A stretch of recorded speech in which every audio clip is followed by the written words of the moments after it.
Next up on GreenCars The Podcast, it's the best of episodes 7 through 13, where we take a deep dive into all things hybrid and EV related, and it all starts right now.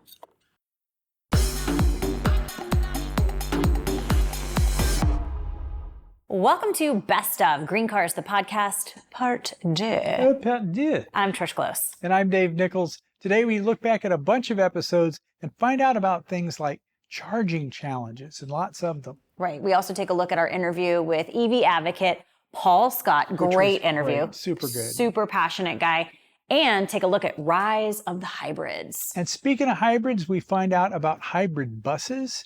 We get a visit from the Department of Energy, and not in a bad way. Mm-hmm. And we get to travel to Long Beach, California for the amazing Electrify Expo. It's all coming up really quick. It's so much fun at the Electrify Expo. I also got behind the wheel of a brand new BMW iX M60, which was a hoot and a half.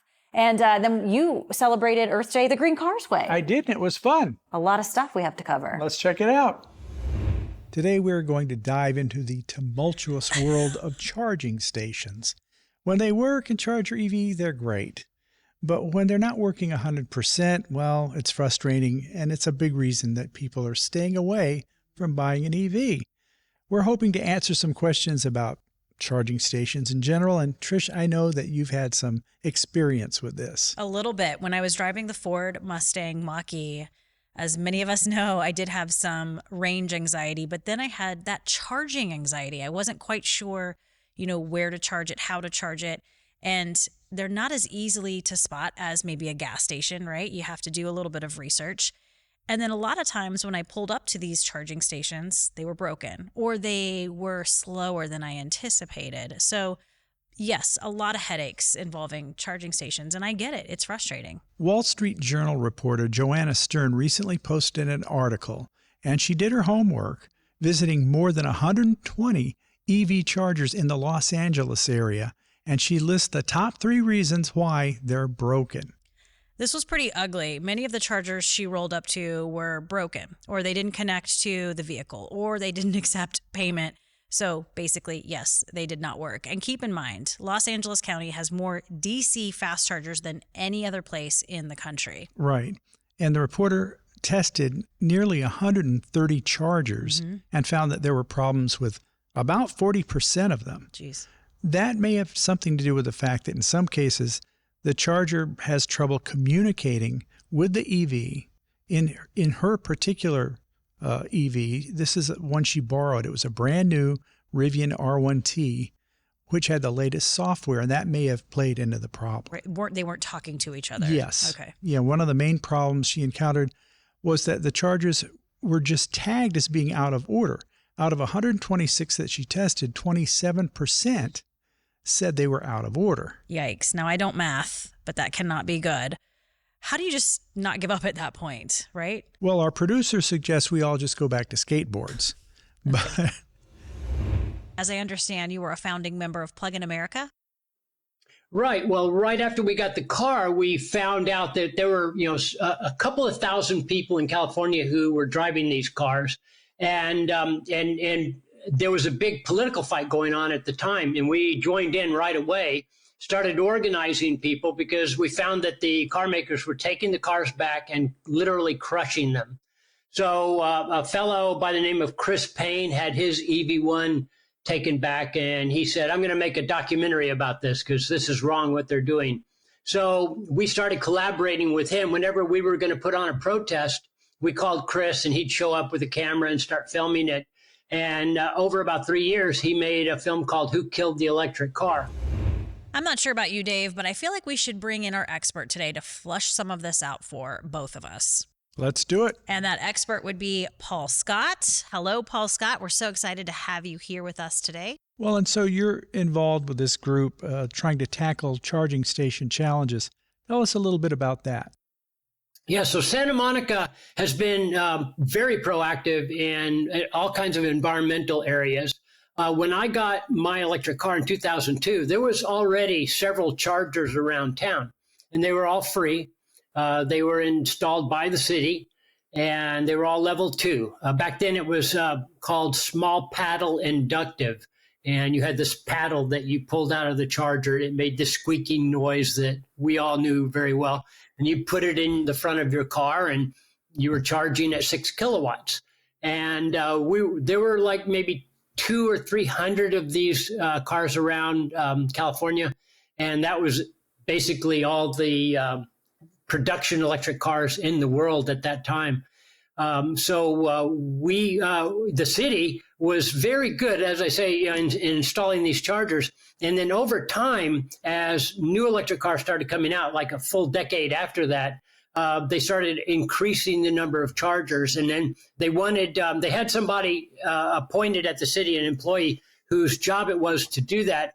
But she had her hands full. So they appointed a committee to help her locate sites for chargers. And so they asked me to be on that committee as well. So that's how I got involved in that.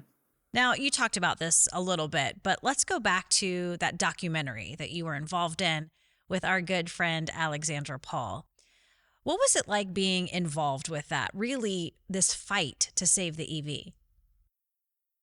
They were exciting times. It was very frustrating because literally we were a dozen or so people going up against the entire auto industry, the entire oil industry, and the federal government. This was the George Bush times.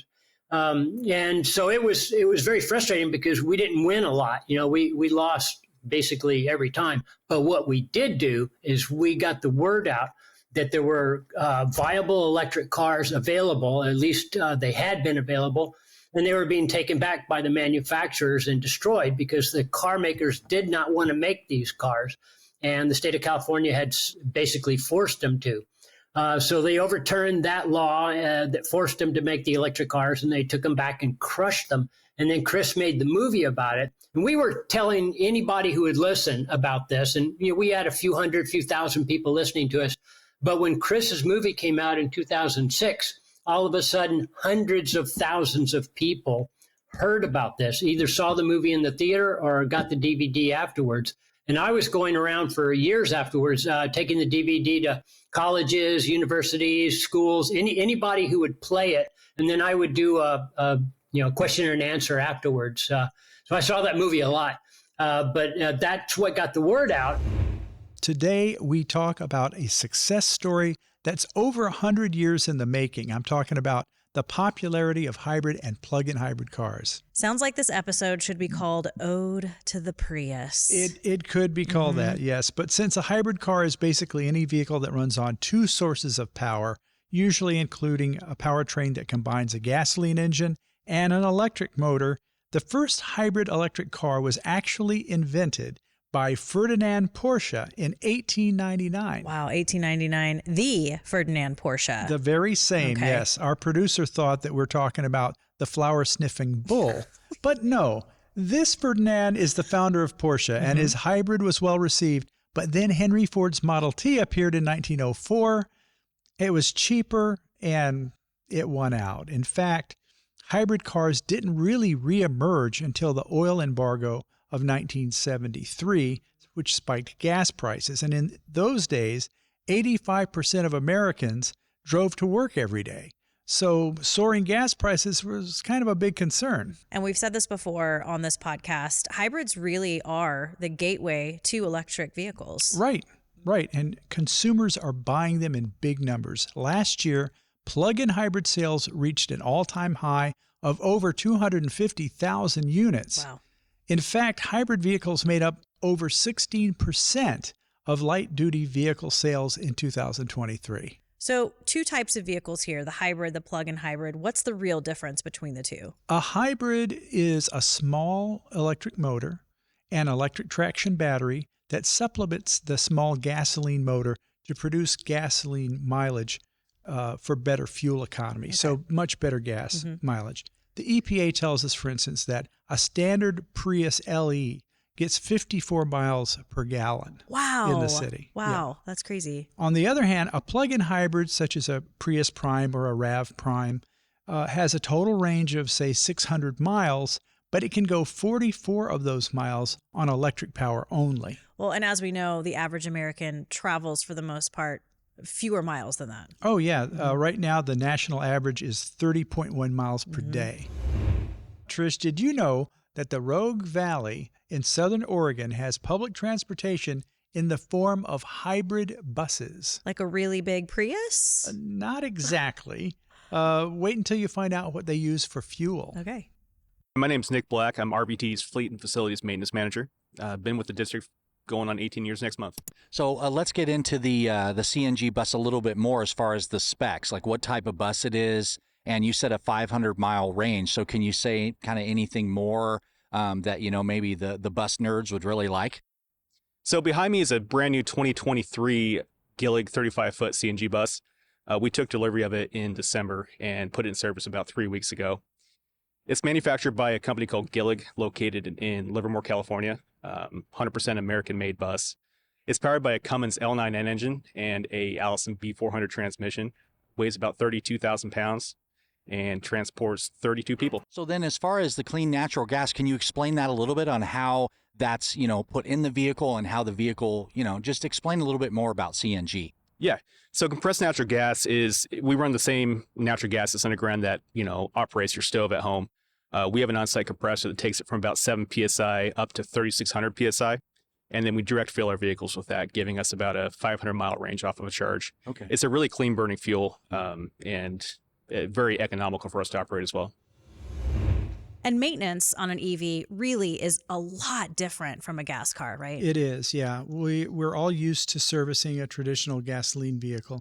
You have to change oil and filters. You check the fluids. You check the hoses, belts, and seals. And then maybe rotate tires, get new tires if needed. Yep, unless you're our producer. He likes old tires. He thinks they're best. He says you can make tire swings out of them.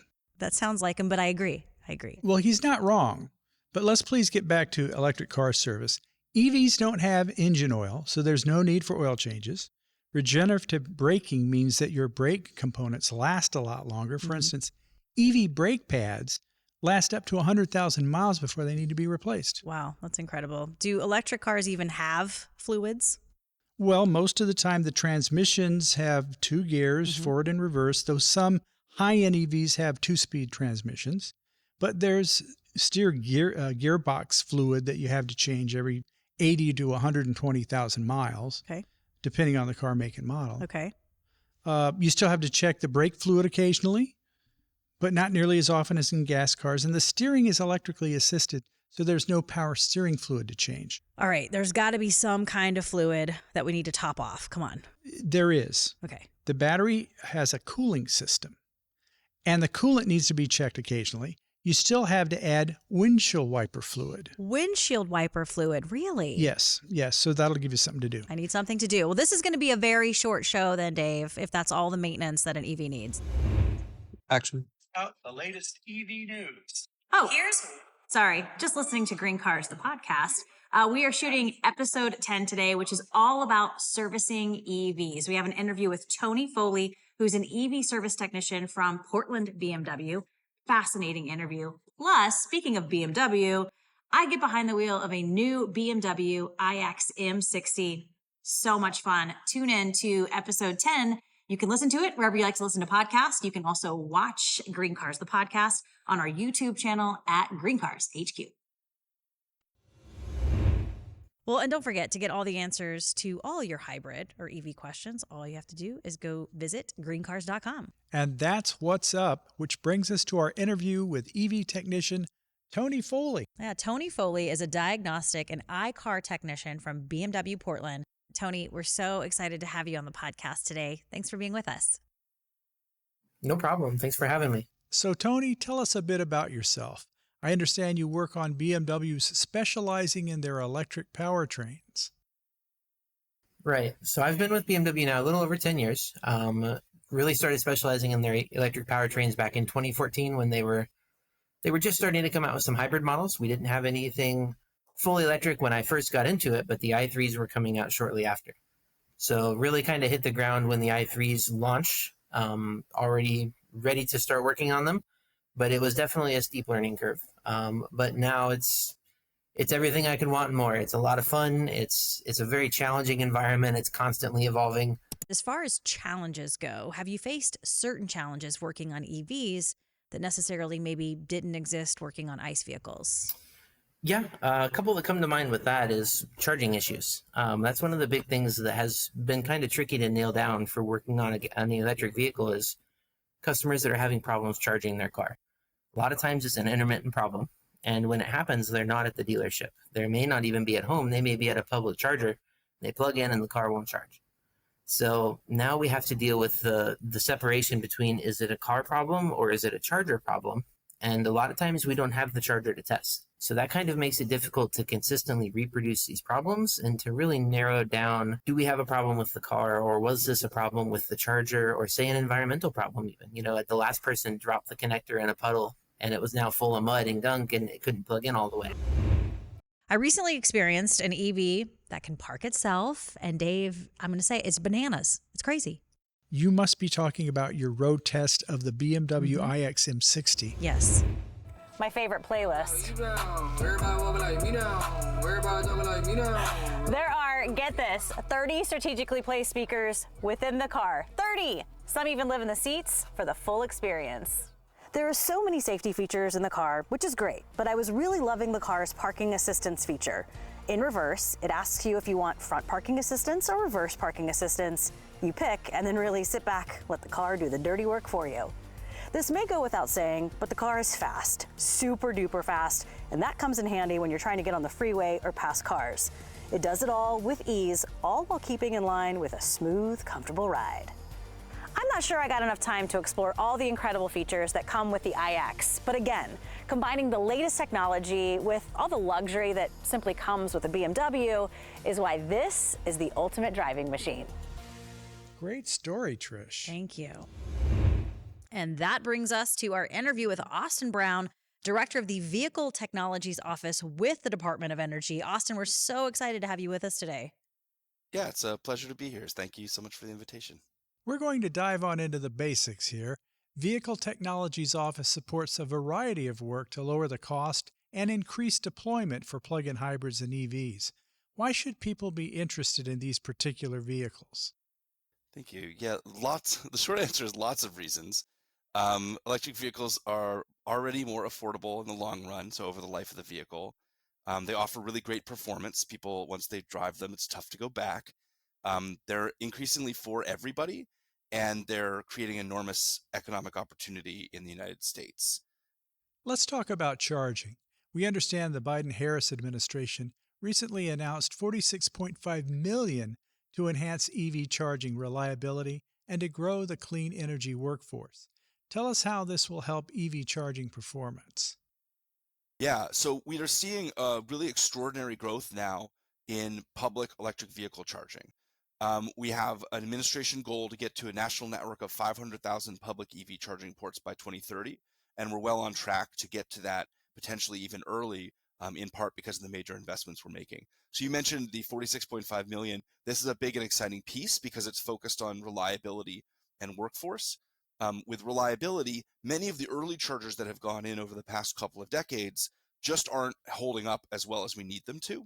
Many EV drivers have that experience where they go to a station and it's just not that level of uptime and reliability that they want. Well, this is focusing on going in and not just fixing those chargers in place, because it's much easier to fix a charger than to build a whole new one because the grid connections are already there, but then also to use that opportunity to build out the workforce so that, because those are local jobs, right? Fixing, maintaining, and operating those chargers, you can't outsource those. Those are going to be there in those communities. And we're using this opportunity to help build that expertise and give leaders in those communities the chance to get a team together that can be on the ground for the next round of chargers to go in as well. All right, hey, GreenCars, this is Dave Biondi, and I am out and about. We're in an actual garbage truck with our buddy Joe. Say hey, Joe. Hey, how you doing? Good. I'm great. I'm picking up garbage. We're going to be doing a field trip with Rogue Disposal today, doing everything A to Z. And we're also going to be checking out their methane mining and their trucks that run on clean natural gas. So, Joe, why don't you tell me what's the weirdest thing you've ever picked up in your 22 years with Rogue Disposal? picked up a jacket that had a gun in it from a murder. All right, well, enough said. I think I was on the jury of that trial. So, Joe, have you ever picked up a dead body? Not that I know of. There's this perception of landfills and that, it's bad, but you said something cool. What was that the other day? Well, we don't produce anything. We just take what society is done using. And so there is maybe a misconception about landfills. But if you do have to dispose of something, the safest place to get rid of it is a modern day landfill, because there's liners underneath it that keep the water from going into the groundwater. We capture whatever biogases come off it.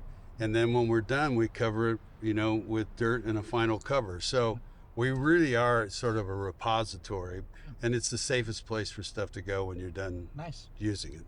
At long last, it was time to see the final destination of my household waste and learn how it's mined for methane, which meant a visit to the Dry Creek landfill. All right, so let's talk about this bad boy behind us, which you've got scattered all throughout, and this is the main thing we want to talk about, is the methane mining. So this is one of our gas collection wells, and we have over 100 of those here in the active landfill. And what it does is basically, if you think about it, it's just a large vacuum hose that runs throughout the landfill, and we slowly pull the biogas that has the methane in it, and it's taken down to our gas to energy facility, where we either burn it to produce energy for about 3,000 homes, or it's flared off through some flares, which destroys the methane and carbon dioxide. All right, we're here at Road Disposal at the landfill. A lot going on here. And this is one of the methane mining pipes here. And we love methane. And you can actually hear the mining going on in there, the vacuum. Methane, it's the future. Today on GreenCars The Podcast, we're taking our act on the road to the Electrify Expo in Long Beach, California. This expo puts the thrill of driving all things electric right in your hands with demos from major auto, e-scooter, e-cycle makers, and so much more. BJ Birtwell, CEO and founder of Electrify Expo. We're not here to tell people what they should do. What we're here to do is create a big sandbox and allow people to play in the sandbox and figure out what it is they want to do. Do they want to go electric? Well, this is a place where you can experience everything. We are in beautiful, cloudy Long Beach. Right behind us, you can see they're setting up the GreenCars booth. Today we take over the Electrify Expo. We're going to find out about the demo rides, everything having to do with EVs. We're going to talk to industry insiders. We are on set with Chris Payne, producer, director, writer, Who Killed the Electric Car. If our first film was Who Killed the Electric Car, you couldn't really claim that they were dead now, could you? Matt Tusky, founder, CEO of ChargeWay. We're not actually asking people to buy a new car. It is they're buying a new fuel. I want to see you on an electric skateboard. I'll try it. I've never been on a skateboard, period. So that'll be interesting. And then the next episode, Dave will have broken his hip. Yeah. Stay tuned. Let's check in with Dave now and see what kind of trouble he's getting into. Dave? Hey, Trish, I'm over here with Tyler at Volvo, and this is amazing today. Hey, Trish, I'm over here. I'm with Jack from Rivian, and we're talking about all the beautiful vehicles that they brought here today. Hey, I'm here with Maggie at Toyota, and they've brought an amazing array of vehicles for us today. Hey, Trish, I'm here at the expo with David Bernardo, and he is sort of popular, this guy, for doing EV conversions that are really spot on amazing. His company is Z Electric, and he's got a couple of classic VWs here today. There's a whole part of this expo that is dedicated to recreation of different kinds. And I'm here with Matthew. He's with Living Vehicle. And they have not only big trailers like the one behind us that you can take anywhere and live in, and they have smaller stuff that you can take as well. That one is coming that is paired with the Tesla Cybertruck. Hey, Trish, I'm here with Robert, Ford Motor Company, and we are talking about the F-150 Lightning pickup truck, the Mach-E Mustang, And there's even a sort of concept vehicle. Hey, I'm Dave Nichols with GreenCars. We're here at the Electrify Expo in Long Beach, California. We're going to show you everything new and exciting about electric cars, electric motorcycles, scooters, you name it. Zan Dubin, we've been waiting a long time to interview you here on the GreenCars Podcast. Don't ever doubt the power of a small group of committed people. I'm here with James Carter now. Talk to me about Vision Mobility. What does that future look like? Yeah. Where is it going? What is future drivetrain? What is the future customer going to want? And really trying to understand that as they're trying to electrify and go forward with that. There is an area for customized electric vehicles. And as you can see, people can take a perfectly good car and make it absolutely ridiculous. Oh, I think I soiled myself. Oh, you crazed madman! Thank God it's over. And now, back to you, Trish. You are a maniac. Yes, professional maniac. You did some crazy stuff out there. Yeah. Wow, that was quite the episode. The best of GreenCars The Podcast. Next time, we'll have an all-new episode. Brand new. That was a lot of stuff. We did a lot of stuff. So much we couldn't even fit it into the little Fiat behind us. Fiat. Yeah. In the meantime, stay informed, stay charged. We'll see you next time. Follow us at GreenCars HQ. Don't forget to like and subscribe. Email us, thepodcast@greencars.com.